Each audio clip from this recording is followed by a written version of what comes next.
Welcome back to another episode of the Property Management Success Podcast. Today I have Andrew Smallwood with Second Nature on the show with us. Andrew, welcome. Tony, good to see you. Great to be here. Thanks for having me. Yeah, it's good to see you. You and I go back, I can't even remember how many years now, but quite a few years we've known each other. That's right. That's right. Although I'm wearing my black today in honor of Onyx and all the amazing branding and the new things that you're up to. I love it. And I'm wearing purple in honor of Second Nature. So That's right. worked out great. Well, I wanted to have you on the show because you've been around the industry. You were one of those people and I've been in the industry since the year 2000, and I've seen a lot of people come and go in the industry, but not as many people that I think have had as much impact in the industry, the thinking around what we're doing in the industry as you. And I just wanted to have you on to kind of talk a little bit about who Andrew is and your background. I think you have a very special presence in the industry, and I wanted to just dig into that a little bit more, and then we can talk a little bit about what you bring to the industry and where you see Second Nature going. But I kind of want to go back. I hear a lot about the Cutco. I know that that's a part of your history, and I don't know if that's like how you were originally molded into this character, but tell me a little bit about your professional beginnings. Yeah, sure, absolutely. I'm 4 days away from my ninth year anniversary with Second Nature, the day I started. But if we're going back way back before that to Cutco days, yeah, coming out of high school, for those who aren't familiar with Cutco probably does about $300 million in annual sales. And a large way that they do that is they work with probably tens of thousands of college students and high school graduates. It's kind of like Girl Scout cookies for college students, if you will. And you basically do these in-home appointments at a kitchen table, and you're presenting higher-end, like luxury, kitchenware items, kitchen knives in particular. Getting experience, like talking to people. It's a sales position. There's like a base pay. You get paid whether you sell something or not, but the way to really earn and do well is ultimately commissions and bringing in revenue. And I'd never had a sales job before. I didn't really see myself as a salesperson, but I really enjoyed that as like a entrepreneurial type of opportunity, because it was, you're setting your own appointments, you're setting your own schedule, you're generating your own referrals. Now the product was taken care of. I didn't have to like come up with a product, right? And iterate on that. The product's been around since 1949. Lots of people already buying it. But everything about working with customers and communicating and owning a schedule, meaning setting goals for the first time, as opposed to just being told, here's the time to show up, here's the goal to go hit. Learning how to set goals, how to achieve them, how to monitor my own performance. And it got me really engaged with personal development and developing my skills at kind of just this critical time in my life and age where I spent 9 years at Cutco and was able to do great in the personal selling arena. And then I was an assistant manager and a district manager, running an office and training and working with folks. And then I was in running effectively the campus recruiting programs and supporting all the managers with how they did that for the west half of the United States. And that was kind of my last role there before I ended up coming into prop tech in this part of the world. So yeah, that's my background there. Before we hop into that transition, it sounds like you went from developing some sales skills, some personal skills, some leadership skills, and then we're leading a team. And one of the things that I find fascinating, the more that I dig into other companies in the property management space, a lot of them start out as a single person that just, for whatever reason, falls into the quicksand of property management and they just can't get out, and they start building a job for themselves. And then at some point it becomes overwhelming where they need to bring in somebody to help them.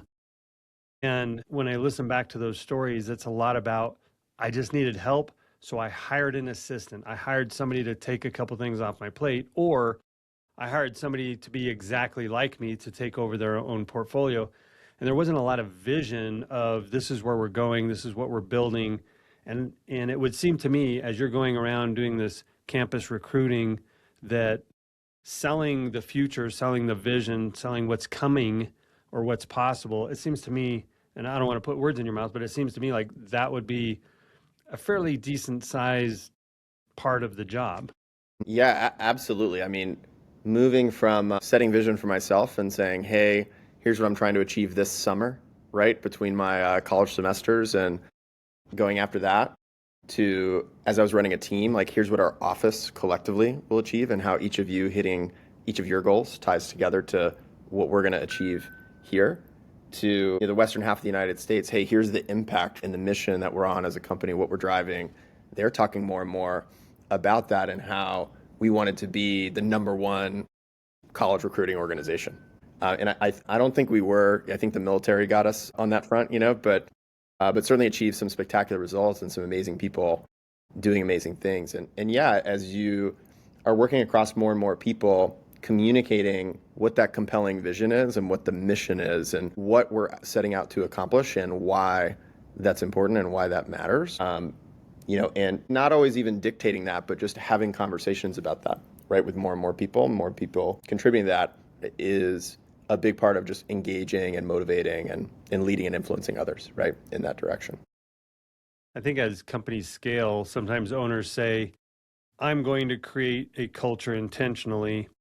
And I've always had the view that the owner can't create the culture. They can create the space. It's sort of like a garden. You can plant the garden, you can plant the seeds, but those seeds have to grow, and you have to be very intentional about weeding that garden and taking the things out that don't fit in that culture. But I think as companies start to grow, it's pretty easy to have a decent culture in the beginning because it's you and one or two other people. But as those companies start to grow, especially in property management where there's so much stress, there's so much that has to be done. We have to be good at so many different things that it can be really easy to put up with maybe behavior. We talk a lot in this podcast and in our coaching program about the championship formula, building championship teams. Would this happen or would this be tolerated on a championship team? And if the answer is no, then it shouldn't happen here.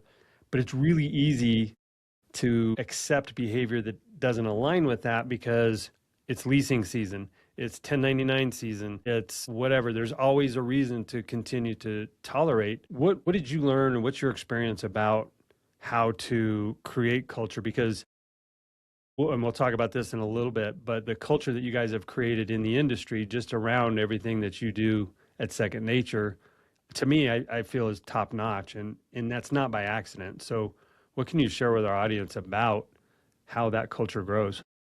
Yeah, so I completely agree with you that a lot of times when people say, hey, what's our culture? And they think about their company values, and it's like, well, here's the words that we've written down on the page, and that's, dictated by leadership or the owner. But the reality is, what are the actual habits of the organization and the standards of the organization and how that's ultimately carried out? Because whether it's Second Nature or Cutco or another organization, and it's a culture that you admire, it's like, it's visible and you feel it, right? Everyone might have, like, I fly a lot, right? I'm probably on the road 100 days a year. And when you fly different airlines, you can probably sense and feel based on how people are interacting with you consistently, in the brand reputation that the company's building. Or if you're in a hotel, there's probably a different culture around different beliefs that are held across the organization about what standard to hold in those interactions, right? Or how they're actually operating on a daily basis. And so I think that's really important. And the definition is important, but what's even more important is how do we continue to bring attention to that and how we're showing up and who we want to be, so that as we're going through achieving our goals, we're achieving it in the way that Second Nature should, that really expresses our best selves and our distinct identity, is something I think a lot about, and that I do think Second Nature does a great job of, and I would take very little credit for and would truly give the credit to the whole team. I think maybe the other thing I'd add here, Tony, is that's like a good practical takeaway that I've shared with folks before and they really got a lot out of is one is like a framework for your values, and then two, a way to actually like bring those as a weekly discipline into the organization and engage those right across the team. And the first framework that I heard, I think it's Patrick Lencioni shared this, and it was an HBR article I read. I'm sure I got the like Cliff Notes version from one of his books, but there was three kind of buckets of values, and one was table stakes, right? And so a lot of times when I think of table stakes, I think of many of the most common core values you would see out there, like honesty and integrity, or teamwork, or communication, right? Or all these things. And it'd be hard to understand how any business would really be successful in the long term or really achieve all of its goals if it wasn't acting with honesty and integrity, or there wasn't communication, or there wasn't teamwork, right, happening. But that's kind of the point. Like, it's table stakes. Like, hey, this kind of has to happen. And so that's bucket one. Bucket two is what's really differentiating or distinct about our organization and that set of values of like what really embodies our strengths as an organization and how we show up. And I'll give an example of this at Second Nature, and this is where a lot of our core values are really defined. And one of them is be a moment maker. And if anybody's ever interacted with Second Nature where they're getting picked up from the airport in a green Corvette, like I remember picking you up or somebody picking you up or greeting you. Yeah, that was Kansas you guys, City. and yeah, it was you. We did the home vault green after we had announced our merger, and you guys picked me up. That was a great car, great move, just a great touch for you guys to acknowledge that. That's right. And hey, why were we picking people up in a green Corvette or a red Ferrari or whatever it might be? The answer to that is our core value of being a moment maker is really about the belief that every moment holds an opportunity to choose normal or to choose growth and greatness and to shatter the status quo and create work that impresses others and ourselves. And we focus a lot on the word experience at Second Nature and think about, hey, these moments, as opposed to how can we show up in a very expected way? How can we exceed that expectation? And so when people arrive at the conference, most people are waiting at their trade show booth, and you're going to see them on day two. That's like the typical experience, right? That's going to be then you're going to exchange business cards. We said, what if when people arrived, we could give them VIP transport from the airport to the hotel? What if we had a check-in desk with all kinds of things for them there? Like, how could we show up in this unexpected way that makes an impression on customers and shows our appreciation for the relationship and enhances like that skill, right, of ultimately creating raving fans? And that's something that's embedded in the company and not just externally with customers, but also for each other, right? And how we show up to each moment. And I see Laura Mack on our team, who I know you know well. When people come to one of our company events, Laura is known as like, wow, Laura went out of her way to make me feel welcome. She made me feel great. She made me feel special. And that's something we value and prize. It's something that we want to do differently and continue to do the best we can at Second Nature. And so that's an example of like differentiating or distinct. The last set of values is aspirational values. And these are kind of the ones that we're saying as a company, for us to go where we need to go, to be who we need to be, to accomplish what we're going to accomplish, this is something we want to establish, right, as a core value. But it's also one that's a little aspirational for us. Like, this is one we're working on, right, a little bit more intentionally on to really develop and make a differentiating strength and kind of move it into bucket two, right, at a certain point. As someone's thinking about their core values, really focusing on bucket two and a little bit of that bucket three. In bucket one, hopefully it's implicit in what you do. It doesn't mean you can ignore those things or abandon those things, but you can only focus on so many. And so if you're going to have 15 core values, right, that's probably a lot and pulled a lot of directions for the organization to be focused on. So focusing in on a smaller set of those. And then the way we really, I think, implement that as a practice and a discipline is every week we're a remote distributed company. So we've got hundreds of employees all across the U.S. and even some outside the U.S. And every Monday morning we get together, and one of the things that we're doing is reviewing a core value, and then we're getting into small breakout rooms.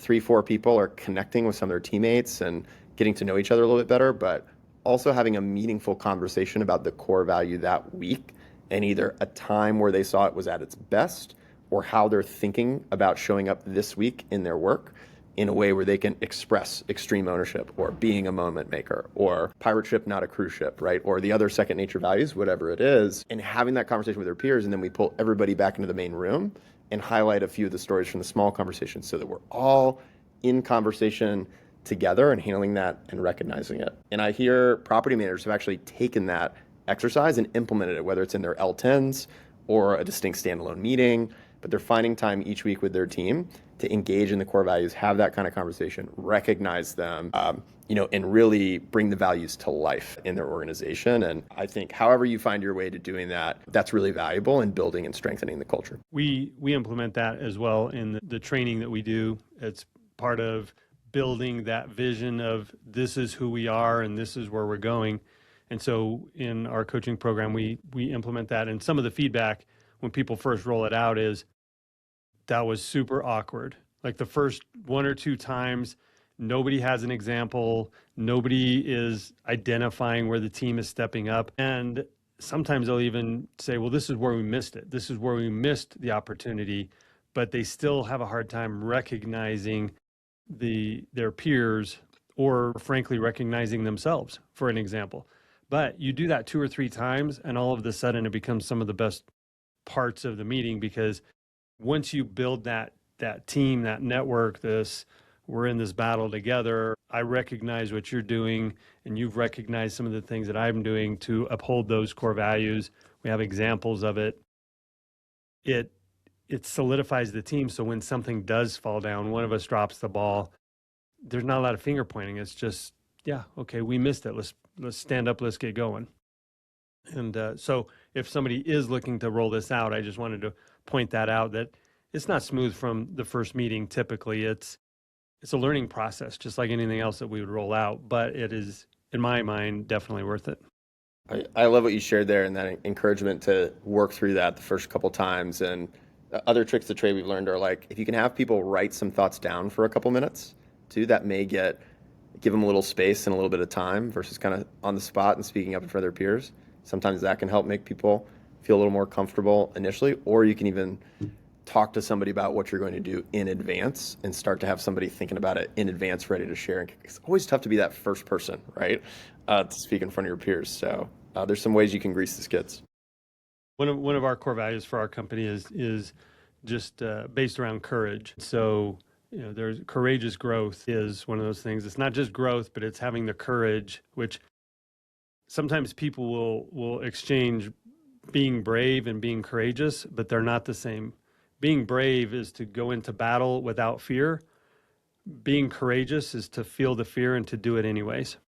And so we always want to continue to grow where we're in that zone where it is uncomfortable. We're growing, we're trying something new, but it takes courage to do that. And so we live in that moment where we recognize that sometimes rolling out a new program or implementing a new compensation model where we're delivering some new value that we need to be compensated for, or even frankly restructuring the company where clients are now communicating with different people, it can take courage to do that.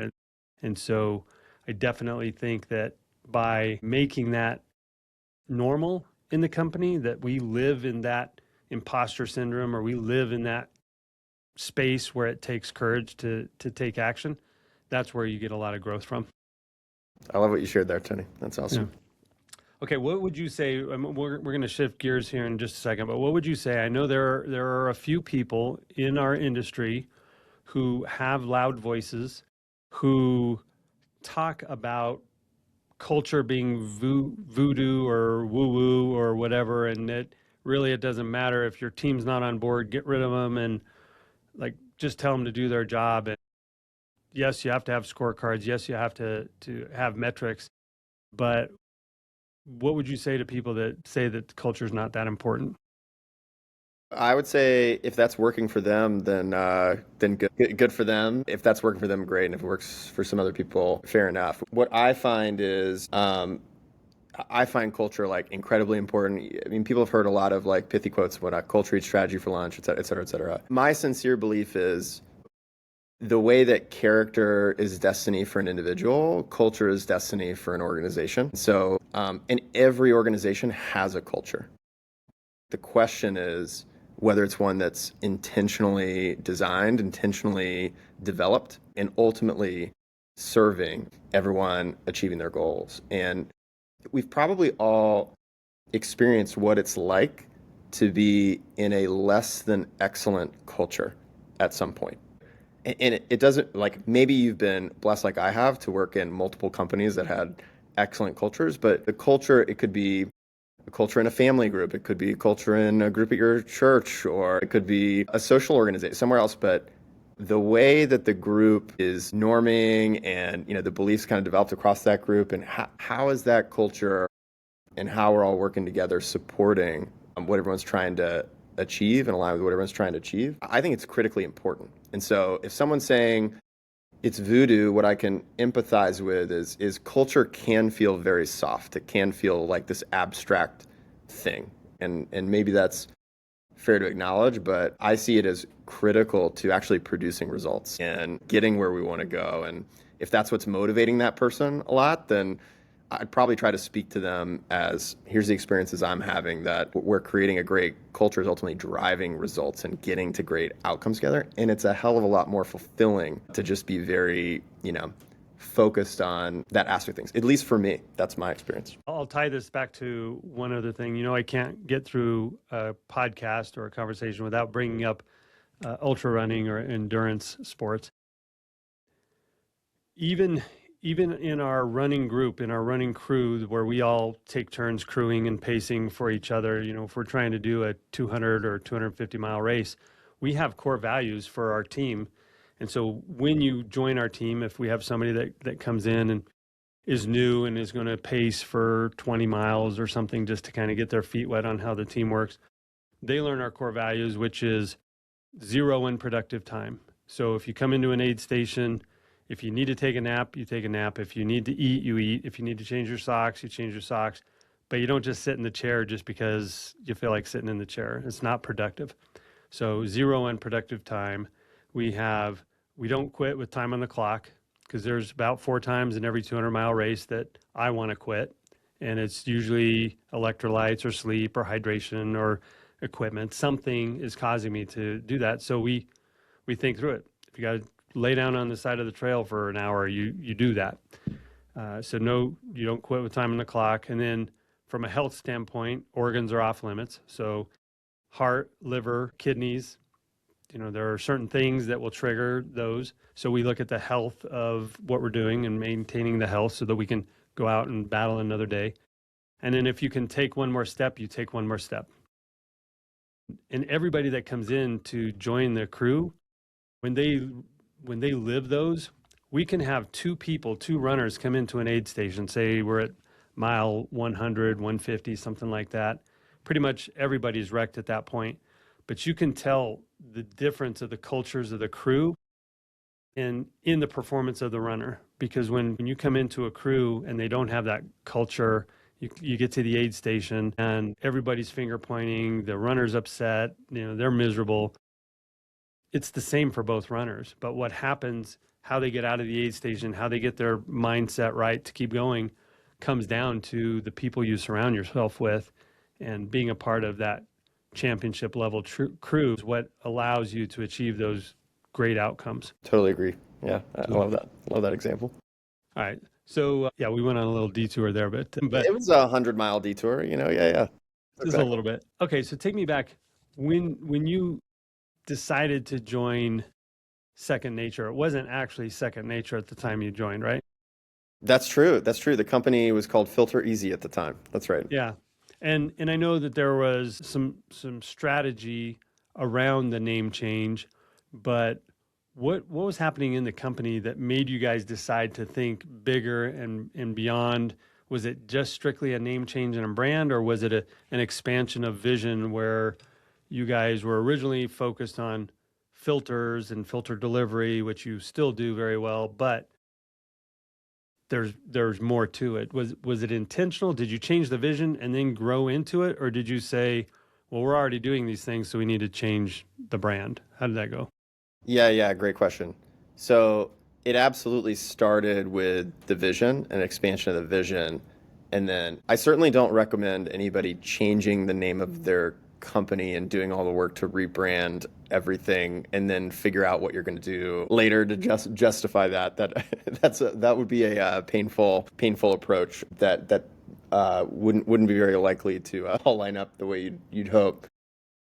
Yeah, so for us, the story of FilterEasy to Second Nature, in my mind, and the way I tell that story is, we started as effectively Dollar Shave Club for air filters, and we were serving 2 types of customers. One was direct to consumer homeowners, and then the other was, we saw folks. The way we started working with property managers was, gosh, who are these people that have 48 subscriptions? Like, don't most people live in one house? Who's this person with 300 subscriptions in here? And what we realized was, Just the way that homeowners recognize, gosh, I always forget to change my filter, and I know this is important for the HVAC system. Let me do this smart way of doing this. Property managers are like, okay, I have that problem times 300, right? Because it's not just my own home, it's all the homes I manage. And so that's where we started. And the name FilterEasy obviously is right on. It's like very clear, right? What it is, what you're talking about, and that's what the company's doing. Um, as we started working with property managers, I remember there were these points where we said, hey, there's all these other things that you can be doing to improve the experience of the resident. So beyond that, like also renter's insurance and also reporting their credit on time or helping them get their utilities set up or a rewards program. And so we would mention some of these things and even point them to a couple of the other vendors that were providing those. And what we found was people would come back to us and say, just like, we love the way that you guys onboard and manage things and take care of things and everything else. And sorry, onboarding 5 different vendors all at once, like that's that's a little bit that's more challenging than you understand, Andrew. Like that's a little tougher for a PM than you're probably appreciating, which I understand better now. And so we said, okay, like this is an opportunity. Our customers want to see us, see if we can help them with this. And so we said, okay, can we start to streamline this whole process of putting together a resident benefits package, et cetera. But it would be kind of weird to be offering 8 different services beyond just filters. And then the name of the company is FilterEasy, right? And so we recognized that that brand was not going to support where the company was going. And so the name Second Nature, and it's our founder and CEO, Thad, that's a credit for this. But it was really about how do we make taking care of the home feel second nature? And everyone's got a little responsibility in that, both the resident and the investor and the property manager and how they're all working together. But how can we make that experience for everyone really feel second nature? That was the inspiration for the name change. There was a color change as a result of that, like a whole revamp of a lot of things. And I'm going to say it on record today, Tony, that there's no plans to change the name Second Nature anytime in the next decades. And I go into third nature. Or if you ever do, I want dibs on the name Second Nature because I think it's such a great name of making sure that you take care of the home becomes like second nature. But also, me spending time out in the woods, I'd love to figure out how to get people to spend more time in their second nature, making their homes more like just having that pure air out in the woods and all of that. And I know that was a play on, I know that wasn't an accident. You guys came up with that, but I think it's brilliant. Yeah, that's right. I don't know if it was you or somebody else from the company, but the very first time I think I heard the triple win was definitely from Second Nature. And I don't know if you guys came up with that or if you have just leaned so heavy into it that you now own it, which both are legitimate strategies for brands, which is create something and then just leverage it and it becomes your own, or find something out there that you truly believe in and then just become the biggest spokesperson or spokes company for it.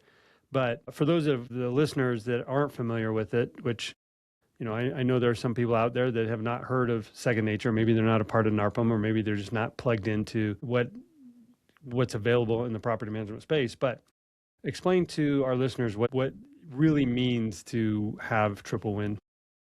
Yeah, I can explain how we think about that, define that, where it came from, and why it's important to us. So the first thing is we really view as there's 3 parties, right, in property management. So that's residents, investors, and property managers. And I want to acknowledge there's certainly some people out there and billions of dollars of capital behind a group of people who would say that there shouldn't be property managers, that it should just be residents and landlord. And they're building technology to equip landlords directly. And they kind of view property managers as a tax, right, on the system, so to speak. And obviously those people are doing what they're doing, but like we just believe in a different future. We believe in a future where 100% of homes are professionally managed. And so that was a decision we made. We said, hey, even though we started as a direct-to-consumer company, we believe actually to make things work, it's going to be the professionals who actually lead this industry where it needs to go, and that we need to partner with to innovate and take things to the next level. And so the triple win, that's like part of that. It's really a bet on professional property managers. And we say the triple win is a lens through which to view any business decision or opportunity in property management. And so that's the way to use it. And think about it as you're making a decision about policy, product structure, pricing, like all kinds of things. Looking at it through a triple win lens of how are we creating value for the resident? How are we creating value for the investor? How are we creating value for the management company? Unlike most industries where win-win is enough, win-win is not enough in property management. It's got to be a triple win if it's really going to be embraced by everybody in the system, and really that change is going to be adopted and take hold. And so that's a triple win. Where it originated was from our customers. So we won't take credit for like the first person to say the words. It was our customers. They were describing our filter program as, okay, the resident, it's something the resident has to do in their lease anyway, and they save money on their energy bill that pays for the cost of the program entirely. So that's a win for the resident. Hey, the investor is obviously saving on the prevented HVAC issues that are coming. They get greater property protection as a result of that, lower maintenance expense. And then we as a property manager are solving this operational problem for both sides, preventing 38% of issues where investors and residents are upset or sweaty or cold or right, whatever's going on. And we're also able to earn ancillary revenue, right, as a part of that, grow our business, solving this problem. And so, hey, it's a triple win. And that was a unique thing. We're like, wow, we love that. And yeah, it's really our point of view on the industry of how we want to design our products and solutions. And that's how Second Nature applies it. But we evangelize it as something bigger than that the industry can use on their own when they're making a decision really about anything in their business. It's a way of thinking. And so that's how I would describe the triple win, where it came from, why it matters to us, how we apply it in our business, and how we see property managers applying it outside of the things that Second Nature does as well. I won't say it surprises me or that I'm shocked by it, but it always catches me off guard when I'll hear a property manager or a company talking poorly about the residents.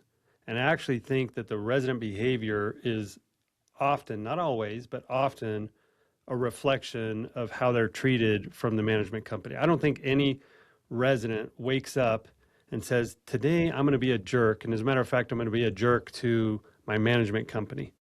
Now, sometimes we're easy targets. Sometimes they have stuff going on in their life. Their parent just got diagnosed with some illness.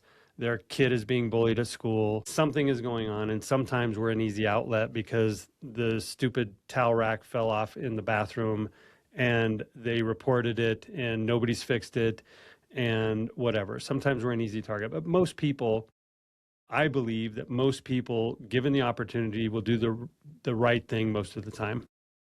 And so, again, there are bad actors in all walks of life in every category. So I'm not saying this across the board, but in most cases, it's been my experience that the way that you treat people is the way that they will treat you in return. And so when I hear people talking about how horrible their residents are, I think about that. I think, well, is it a triple win? Are you treating them in a way that they feel like that's their home? And of course, you need to be firm in your management of the property, in your enforcement of the lease, but you can be fair in the way that you treat them and in your behavior and in your communication. And so, I don't know, I just think you guys have really figured out how to leverage and market and just have that at the forefront, that long-term success in property management depends on that triple win philosophy. Yeah, I love what you're sharing there, because I think it's the longer I've been in this industry, and again, having not been in the exact seat that you've been in, Tony, like actually like operating, right? But as I've been around it and I hear more and more stories, I can definitely appreciate all of the humanity and crazy situations that property managers encounter on a week in and week out basis, right? And I can see how consistently coming up against that, it could be easy to become jaded. It could be easy to become as like a coping mechanism and like a protective mechanism at a minimum. And so, if somebody's having a drink and venting a little bit, like, I've seen that happen before. But gosh, if those beliefs take hold and they kind of are throughout the organization, it's consistently patterning through, you can imagine how when a phone rings from a resident, if I'm a leasing agent or a maintenance coordinator, how I might show up to that interaction differently if I'm bringing that belief that the person I'm about to talk to is totally unreasonable. They're going to be overly emotional. I need to protect myself and protect my company, and not that is probably going to create an interaction that will only make that belief come true. Our brain works hard to prove us right. And so whatever we think, our brain is working in the background to justify whatever we've decided to be true. So like I love what you said of like, hey, this isn't about changing the terms of the lease on the phone call. This isn't about changing rules or policies. And in a industry like ours that's regulated the way it is, fair housing, like these things are important. And property managers do sometimes have to hold the line. And that there's ways to do that show respect and are ways to have conversations in a way that can de-escalate and ways to think about problems where, gosh, this keeps coming up and like my residents are really struggling with this. And I'll just use like the original example of my residents are really struggling to change filters on time. And when you only see 10 or 20% of people changing it, it would be easy to say like, gosh, all residents are irresponsible and everything else. And you've got some evidence, right? Kind of like supporting that belief if you throw it through that filter. But asking a different question of how could we make it even easier for residents to get this done was like the new question that we asked. And rather than like, hey, just pushing on people to go to the store, remember their size, remember how often, go back to page 24 of their lease and see everything that was there. Like, how could we make that easier? And what we believe at Second Nature is that convenience is not a luxury, it's actually a strategy. Because if you can make success for everyone else easier than actually failure, where it's actually harder to fail, right, than it is to succeed, you won't see 100% success in many cases because you're still depending on people to do something, but you're going to see a much higher degree of success. And that's what we saw. We see instead of 10, 20% changing it, now we see 10, 20% not changing it. And 80 to 90% are, because it's as easy as opening the front door, getting the exact filters they need on time, everything else around it. And so we look for those opportunities of how can we make the triple win outcomes of paying rent on time or having insurance coverage or getting filters changed or handling pest control or getting internet set up, all those things, connectivity for the home. How do we make those things as easy as possible? Because property managers constantly are struggling with trying to get those things done and accomplished, and they feel the weight of investors and residents look to me to make sure that these things are getting done. That can feel heavy, but it's why it motivates us to say, where can we find these opportunities to make things better and make things easier for everybody all around? We often say we need to make it as easy as possible for people to say yes. But I think I'm going to expand that and apply what you just talked about, which is we need to make it as easy as possible for people to achieve our desired outcome. And so in that, we need to identify where can we reduce or remove friction.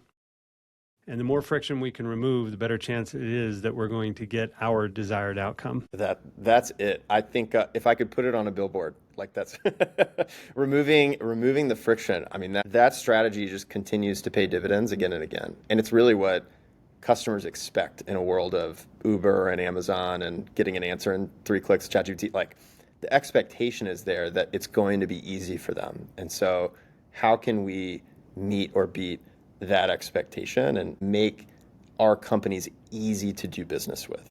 That's a reputation that we want to have and that I think serves the business well in 2026. Well, before we wrap up, I want to pick your brain. I want to see what you think. What's the future of property management look like the next 12, 24 months? You know, beyond that, who knows? The world is changing so fast. Consumer expectations, technology, legislation, everything. And we were talking a little bit as we were just kind of preparing in the pre-show about what you were calling the I think triple squeeze.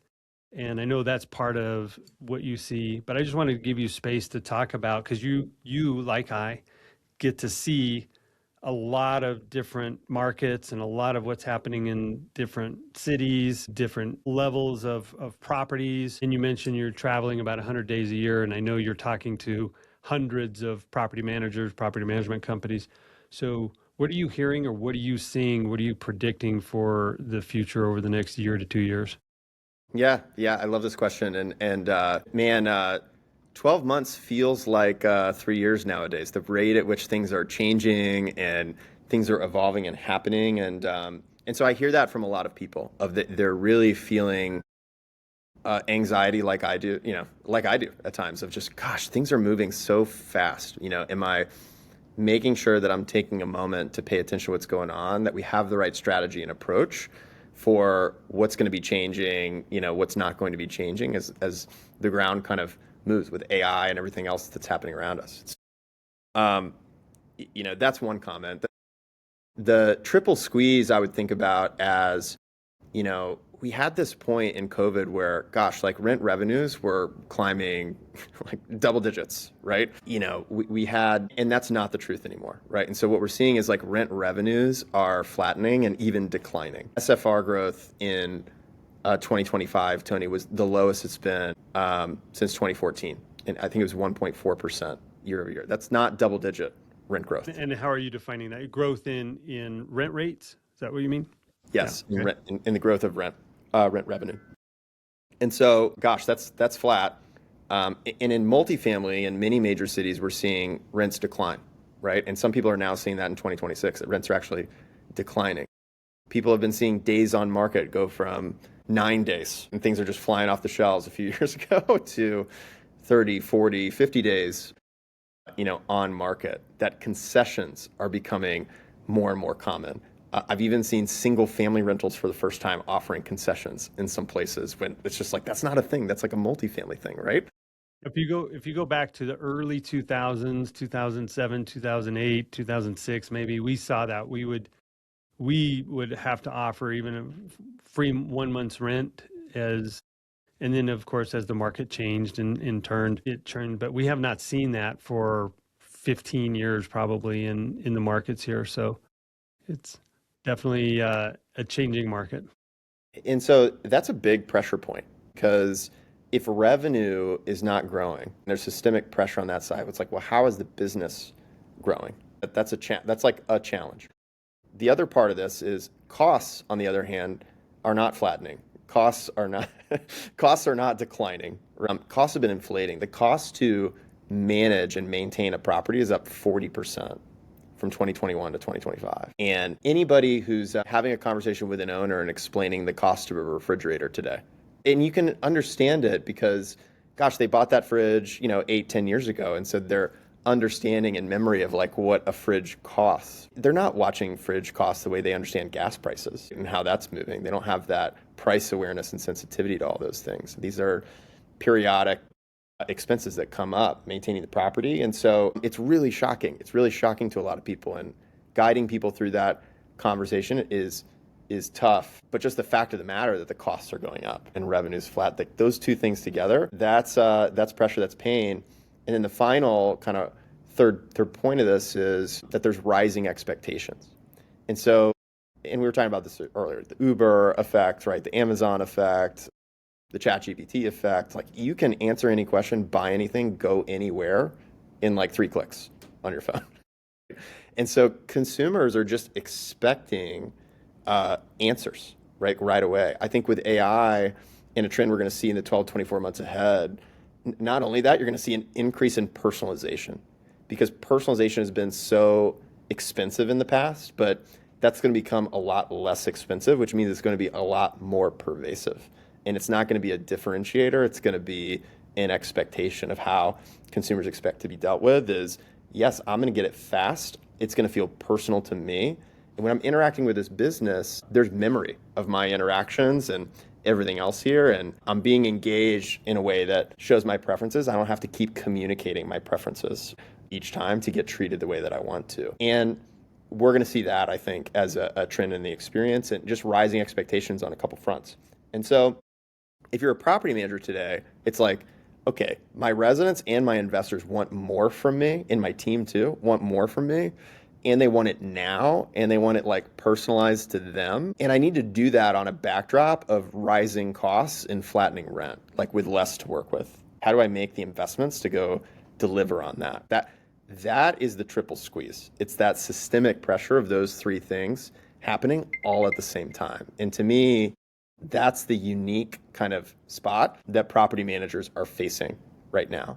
And so, as we think about that and how we can help property managers solve this, it's like, okay, well, if you're in that situation, what question can we ask? Because when times are tough, and whether you look at recessions or whatever it might be, there's always a percentage of companies. There's like 9% of companies that actually come out stronger, right? Through moments and conditions like this. And so the question is, what question are those companies asking and answering, right?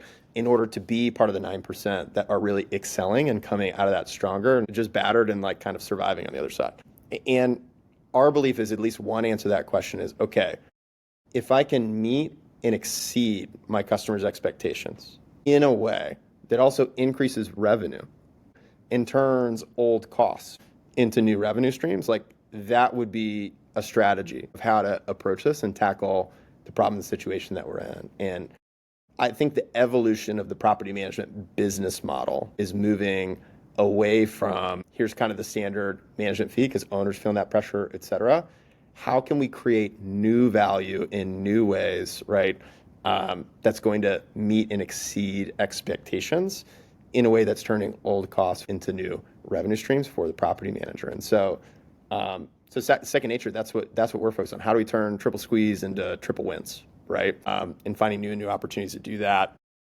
And that's what we're focused on in this moment. That reminds me, it takes me back pre-COVID. You know, we did our Home Vault merger in 2019. In December of 2019, we announced that we'd been working on it for a while. And then we rolled out the Home Vault Academy. And when I was running that, we were doing the webinars. You know, right in March of 2020 is sort of when the whole COVID thing really kind of had us shutting down and all of that. And I did multiple presentations through webinars where we talked about, yes, this is a major change in how we're going to operate, but the dollars are in the change. If you can figure out, you know, if everybody is running a race or moving along at a similar pace and it's consistent, it's really hard to catch up to the front runner. Or if you're the front runner, it's really hard to gain ground and get away from the rest of the competition. But when things change, it's the ones that are smart enough to look at what opportunities does this create? What new thing was just born by these changes that we're now faced with? And we rolled out so much new. We rolled out new fee structure, new policies, new everything because of COVID. I mean, it was pretty simple for us to just say, well, no, that's what we do now because COVID. But we were looking at, okay, if things are going to change, how can we leverage this? And so the dollars are in the change just kind of became a motto for what are we going to do? How are we going to figure out how to profit from providing additional value? And I say this all the time. I'm not a fee max guy. I'm not one of those guys that are going to squeeze a nickel out of somebody just because you can. But I definitely believe in maximizing the value that we deliver and then being appropriately compensated for the value that we deliver. Yeah, I love what you just said at the end of like, if we create new value, there's some property management is not a charity. And if it's only value for the resident or the investor and the property management business is losing, well then how are you going to have like the resources and everything else that you need to continue to invest in the business and continue making things better? And like, hey, property managers need to win, right? And residents and investors shouldn't have an expectation that I've got to win and that my property manager needs to lose in order for me to win. That's it's going to be hard to be in a long-term relationship altogether if that's the perspective of anybody in it. And fee maxing, you know, there's a lot of things when fee maxing is taught that are great and are value-driving programs, but just on its face, when you hear it, right, it sounds like I'm maximizing price, so to speak, and I'm not creating new value. And there's a mixed bag in there of some of it's good and maybe some of it is like it sounds. And I think that's a tough strategy of saying, well, let me just charge more without providing more values to others, because if it's not a triple win, it's not going to be embraced, and that's going to get scrutiny from the customer. It's going to get scrutiny from regulators. It's going to get scrutiny from other places. And yeah, I'm an advocate for how do we create great experiences that create value for everyone. We say, how do we create experiences people pay for and stay for, and expand really the lifetime value of the customers that you're working with, really from that perspective. If you start there, you should be able to participate in the benefits of creating that value as a PM. So I love what you shared there, Tony. I love it. I think that's a great place for us to kind of wrap up.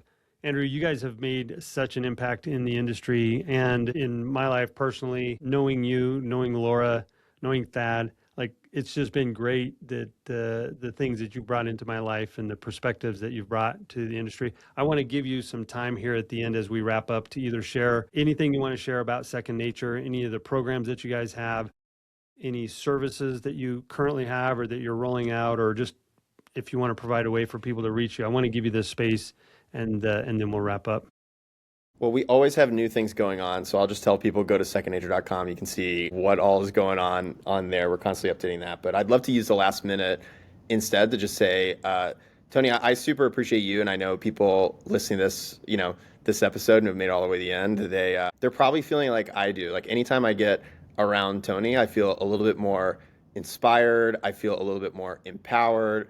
I usually am getting some great frameworks and some memorable stories for how to think about and approach things that leave me better, than I was at the beginning of the hour. And so I always appreciate that about you. And it's why anytime I see an invite or an opportunity to connect, I'm quick to say yes. I really appreciate everything you're doing with Onyx and everything you do to really support this industry and help it move forward. So I just want to say thank you for being you. Thanks for having me on. I really enjoyed the conversation. Appreciate the feedback, and feelings mutual, and look forward to seeing you in person real soon. Cheers.